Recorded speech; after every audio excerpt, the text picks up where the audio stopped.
Defense dilemma. A low-flying helicopter presents a new challenge for security in the Taiwan Strait. Get your passports out. Taiwan is encouraging people to travel internationally as border restrictions ease. But in Hong Kong, borders remain firmly shut with plans for more restrictions, with hospitals overwhelmed with the latest COVID outbreak. And running with nature. We go to the township in central Taiwan, which has become a hub for marathon runners.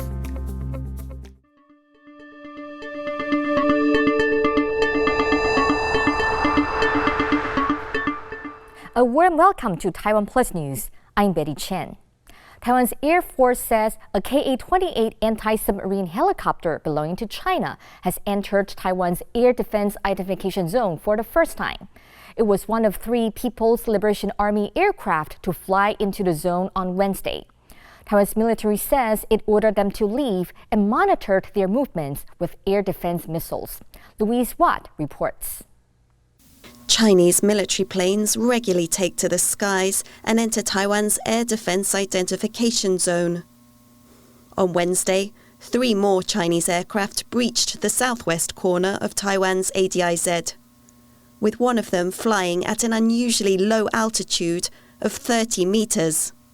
Taiwan's Air Force identified it as a Ka-28 anti-submarine helicopter and says it was the first time such a helicopter has entered the ADIZ. 2 other Chinese helicopters were spotted in the zone on 2 occasions late last year. 中共它未来的确是有机会更大规模的进行这种机队的低空飞行的一个演练，建立准则，或者是调整它的航空的航电仪器。 Beijing sending an increasing number of warplanes into Taiwan's ADIZ has heightened fears among countries like the United States and Japan that China could order an invasion of Taiwan, even if they consider it unlikely for now. Some military observers in Taiwan say the situation remains tense, but that China still won't have the capability to launch a comprehensive attack in the near future. 习近平有主观意愿要武统台湾，但是还有客观的条件。 我认为客观的条件远大过他的主观意愿。我判断，在10年内没有全面攻台的能力。 In the meantime, Taiwan expects more incursions from China in a continuing pressure campaign in aid of Beijing's ultimate goal, taking control. Chris Ma and Louise Watt for TaiwanPlus. Taiwan's Executive Yuan, or Cabinet, has proposed amendments to better protect the country's key technologies. The changes to the National Security Act seek to safeguard the economy against industrial espionage. If the amendments are passed, violators could face up to 12 years behind bars, up from the current 10 years. They would also be hit with fines of up to $3.5 million. The proposals have bipartisan support and are expected to be approved by the Legislative Yuan. The cabinet says existing trade secrets laws do not give enough protection. 经过一定的条件跟认定，是属于所谓的国家关键核心技术的话，那么这里要特别保护，要特别保护。这个特别保护是基于国家安全的考量。 The UK is set to put $34 million towards enhancing the security of the Indo-Pacific region. The British pledge is part of an agreement with Australia. Both countries are concerned about the expansion of Chinese influence in the region, including its threat towards Taiwan. During a video call, UK Prime Minister Boris Johnson and Australian Prime Minister Scott Morrison voiced support for Taiwan's participation in international organizations. They also discussed issues such as the need for peace in the Taiwan Strait. The 2 leaders say that the British funding will go to enhancing cybersecurity, maritime security, and resilience in the face of state threats. Taiwan recorded 14 domestic cases of COVID-19 and 54 imported ones. As COVID cases remain low in Taiwan and over 75% of the population fully vaccinated, more Taiwanese people are beginning to make plans to travel internationally. The government is looking to allow business travelers into Taiwan soon, but officials have yet to decide on the entry of foreign tourists. Bing Wang reports. Rolling up their sleeves for a booster shot. More than 75% of Taiwan's population is fully vaccinated, and nearly 32% have received a booster shot. Because of such numbers, Taiwan will allow the entry of business travelers, but opening up to foreign tourists is still on the table. Instead, the government is encouraging people to travel abroad while advising them to remain vigilant. 建议大家为邦不入嘛，哈，疫情很高的地方就稍微避免一下。好，那摩定后动嘛，哈，就看清楚了。用疫苗就是保护自己不要重症了，哈。那但是呢，对于就是说传播上面突破性的感染人多。Taiwan has been listed as a low-risk country by Japan, which is planning to let in international travelers beginning in March. This means Taiwanese tourists will only have to quarantine 3 days when they enter Japan. But Taiwan is hesitant about doing the same for Japanese visitors. 那我们当然非常的谢谢。日本到现在，我看他这2天还是有大概有到8万多，最高有将近到10万。所以对日本的开放，我们还需要再观察。Also in March, Taiwan is reducing its quarantine for arrivals from 14 days to 10 days, which is extra incentive for Taiwanese wishing to travel internationally. People here hope this is a step towards returning to their pre-pandemic lives. Klein Wang and Bing Wang for TaiwanPlus. Hong Kong is continuing to break records of new COVID-19 cases, logging over 10,000 infections on Wednesday. Health facilities across the city are overwhelmed with the government's insistence that all cases need to be hospitalized. Reinhold Kilpatrick reports on the ongoing outbreak and the dilemma the city faces as pressure mounts to return to zero COVID. Outside of crowded hospitals, COVID patients lie in the open air as temperatures dip to 10 degrees. Just weeks ago, these scenes would have been unimaginable in Hong Kong, one of the world's last zero COVID holdouts still standing. It had successfully kept the virus at bay for years, using strict border controls, ambush lockdowns, and the universal isolation of cases. On Monday, over 10,000 cases were reported, doubling the number of people waiting to be hospitalized, overwhelming facilities. All positive cases, regardless of severity, are sent to hospital. The government says it will now appoint local clinics to handle the overflow. 咁希望咧就協助治療一啲已經接獲初步確診通知，正喺度等緊入院嘅病人。如果佢哋出現一啲即係輕微感染嘅病徵，譬如好似發燒、咳嗽同埋喉嚨痛等，就可以喺呢指定診所嗰度得到治療。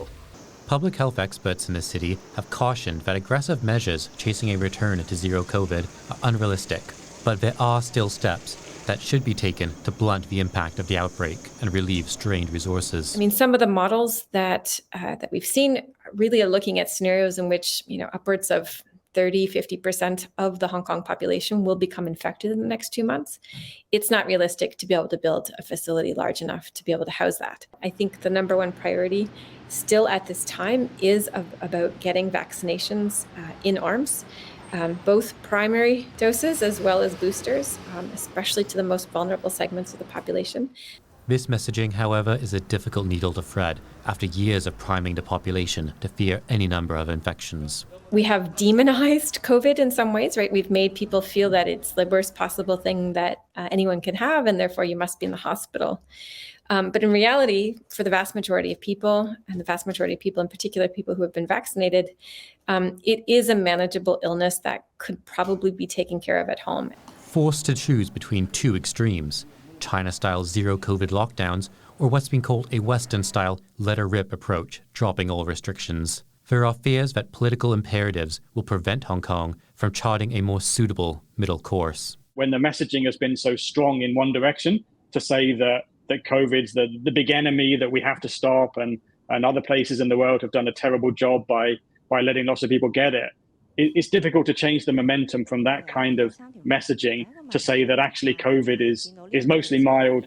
Local media have reported that the government is considering multiple rounds of compulsory citywide testing, with samples to be sent across the border to the southern Chinese city of Shenzhen. It's an indication of the authorities' unwillingness to veer from China's president's call this week to take all necessary measures to rein in numbers. As the fifth wave continues to wash over Hong Kong, there is little residents can do but hold their breaths and wait to see what measures will be imposed upon them next. Ryan Ho-Kilpatrick for TaiwanPlus. Taiwan's TSMC has revealed plans to pay out massive employee bonuses after earning a record profit last year. The world's largest contract chip maker will pay an average of $44,000 to its employees. There are 57,000 of them. It will also issue employees nearly 1.4 million new restricted shares in the company.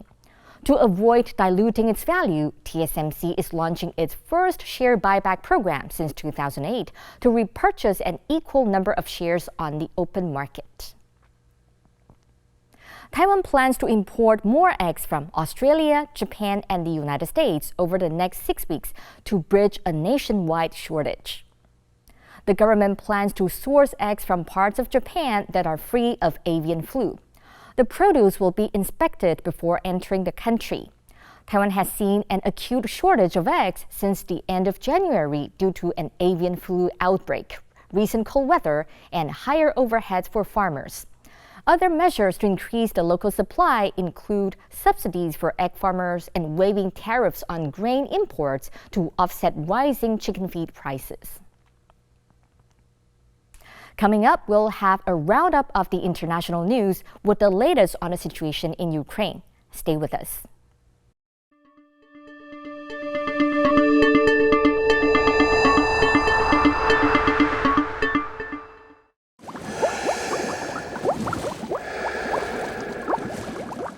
So, 你觉得山给了你什么？没有办法用几句简短的话语来带过，但它造就现在的我。山就是给了一个我们远离世俗的环境，你可以忘记很多事情。不要怕去探索新的东西吧。很深层的去认识一块土地，去认识一个很深邃的自然。在山的面前，只会一直感觉到自己很渺小。每一次都有不同的考验哦。妈妈表现怎么样？很好，10分坚强。山是有魔力的地方。那如果今天不让你爬山，你觉得你会死？生命肯定会延续下去，但我想心灵有一部分会枯萎掉吧。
台湾最有人情味的地方。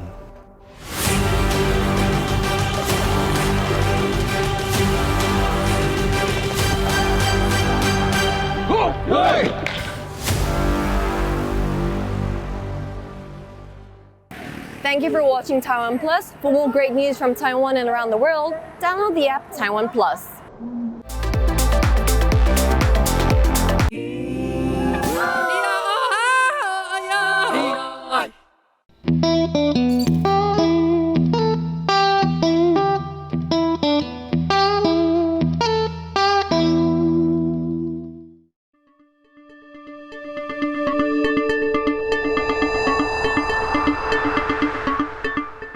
Welcome back. You're watching Taiwan Plus News. A reminder of our top story. Taiwan's Air Force says a Ka-28 anti-submarine helicopter belonging to China has entered Taiwan's air defense identification zone for the first time. It was one of 3 People's Liberation Army aircraft to enter the zone on Wednesday. To the international news now. U.S. and Ukrainian officials have said claims of a Russian withdrawal of troops from the border with Ukraine are untrue. Instead, they say thousands of more Russian soldiers have arrived in recent days. The Russian announcement of a partial withdrawal came on the same day that the U.S. warned that an invasion could begin. James Chater reports. Above the Ukrainian capital Kyiv, a symbol of national strength. Flags were raised across Ukraine on Wednesday as the country marked a national day of unity.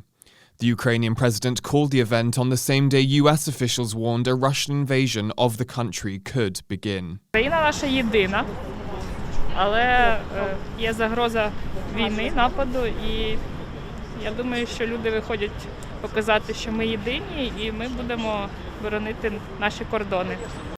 In Kyiv's Olympic Stadium, citizens unfurled a 200-meter-long national flag. Особисто для мене це єднання всієї країни під нашим стягом, під нашим гімном. Тож, ні війні, ми за мир.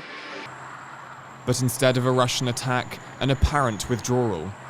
These images released by the Russian Defense Ministry on Wednesday appear to show a partial pullback of forces from the border with Ukraine. But it's not convincing Western and Ukrainian officials, with the US saying 7,000 more Russian troops have arrived at the border in the past few days. Their concerns echoed by Ukraine's leader. Ми бачимо велике накопичування військ, воно не змінюється за останні вже тижні. Ми бачимо ті чи інші невеличкі ротації. Я б не називав би сьогодні ці ротації відведенням військ з боку Російської Федерації. Moscow denies they are planning an invasion of Ukraine and accused Western leaders of unnecessarily stoking hysteria. Да, они пытались сделать все, чтобы она состоялась. И, возможно, вот у них на страницах их газет бои были нешуточные. But what is clear to all sides is that more than 100,000 Russian troops remain near the border with Ukraine. And that continued presence is enough for many in the country to send a message of their unity to Moscow. Alex Chen and James Chater for TaiwanPlus. The European Court of Justice has issued a ruling that allows the EU to cut funding to member countries who don't uphold democracy and the rule of law. As a result, both Hungary and Poland stand to lose billions of euros in EU funding. The 2 countries had challenged the funding rule in court and will not be able to appeal. The European Parliament has welcomed the court's ruling, but Poland's justice minister says the EU is trying to, quote, blackmail his country, while Hungary's justice minister is calling the court's decision political. Both countries have been investigated for undemocratic practices in the past. Deadly landslides and flash floods have killed nearly 100 people in Petrópolis, a city in the mountains north of Rio de Janeiro. Da família, mais ou menos, foi umas 8 pessoas que estavam dentro da casa.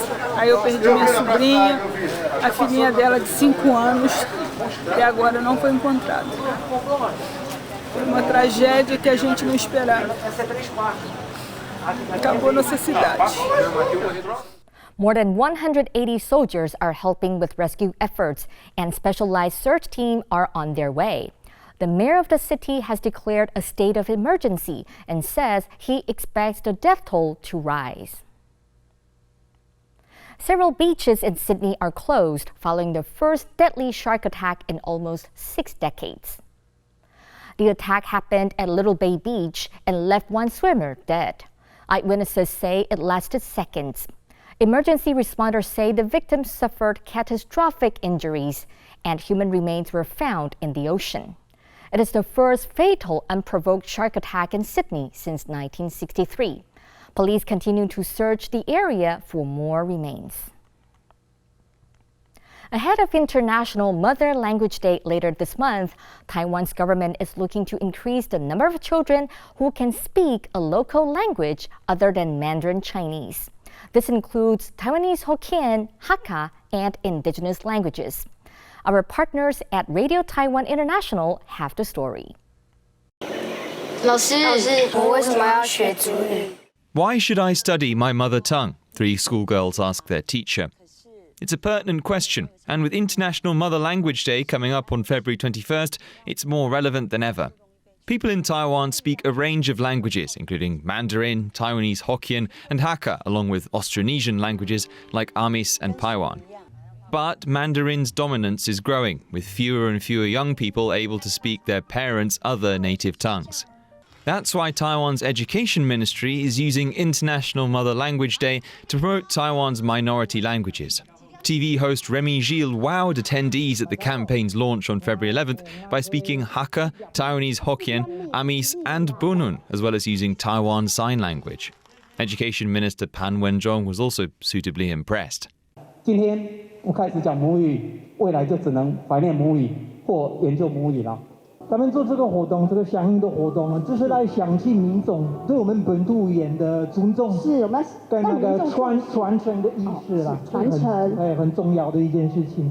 As part of the campaign, 10 libraries and community arts centres will host more than 50 activities this month, ranging from board games to theatrical performances. With Gilles at the head, the government hopes it can kickstart people's interest in all of Taiwan's lingos. Tianzhong is a small rural township in central Taiwan. It's normally quiet, but once a year, it becomes a hive of activity as it hosts one of the country's largest marathons. Its special feature? Over 6,000 local volunteers who come together to create an unforgettable atmosphere for the runners. 3、2、1。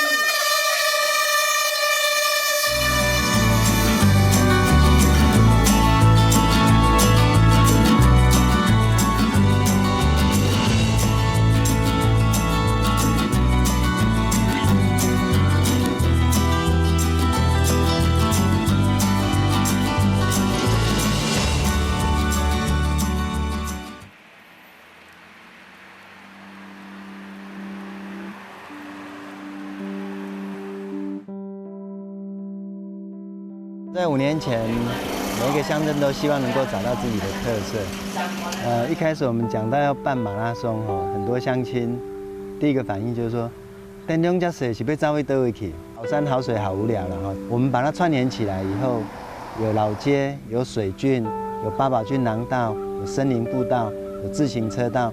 其实它就一个很多元的赛道环境，十分的吸引人。 一开始要办这个赛事的时候，大家都不知道啥做马拉松那对于我们这些长辈啊、村里的人讲到说跑步还要吃东西的时候，那这个对他们而言就有点天方夜谭。我们就举说，就像你亚妈做这顶头来个家，你也宽凉的你也切水果，你也泡茶去对大家嘛是一个嘛吃不完，这个还是同款。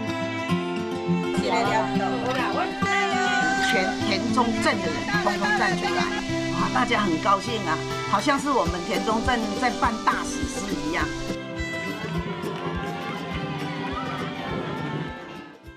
像有一些城市马拉松里面，因为有封路，所以有时候对跑者不是那么尊重。等红绿灯的时候，他们就会一步那种不耐烦那种感觉。当你跑田中马的时候，你整个赛道上全部都是非常的热烈，让你不敢停下来。他们会亲自跑过来，然后。 一定要跟你击个掌，觉得没有击掌好像不行，是大伙跟你一起喊加油。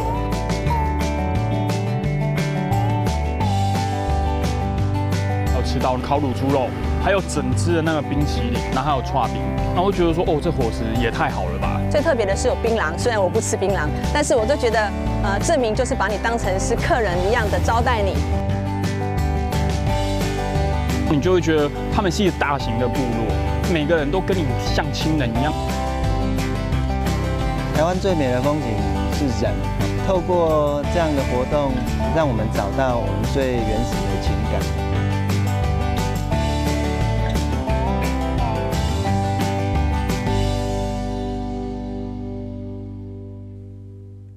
Auction house Sotheby's has unveiled the largest and most valuable blue diamond to ever go under the hammer. The De Beers Cullinan Blue is over 15 carats and is expected to sell for over $48 million. The diamond was mined last year at South Africa's Cullinan mine. It is one of the few sources in the world of the extremely rare blue diamonds. It will be sold at auction in April in Hong Kong. Thanks for watching Taiwan Plus News. I'm Betty Chen. Finally, today we'll leave you with some pictures of the first ever Canny Cross race in the United Arab Emirates, bringing dogs and owners running for an adventurous sport in the mountain desert. For more stories from Taiwan and around the world, please download the Taiwan Plus app. Stay safe and see you next time.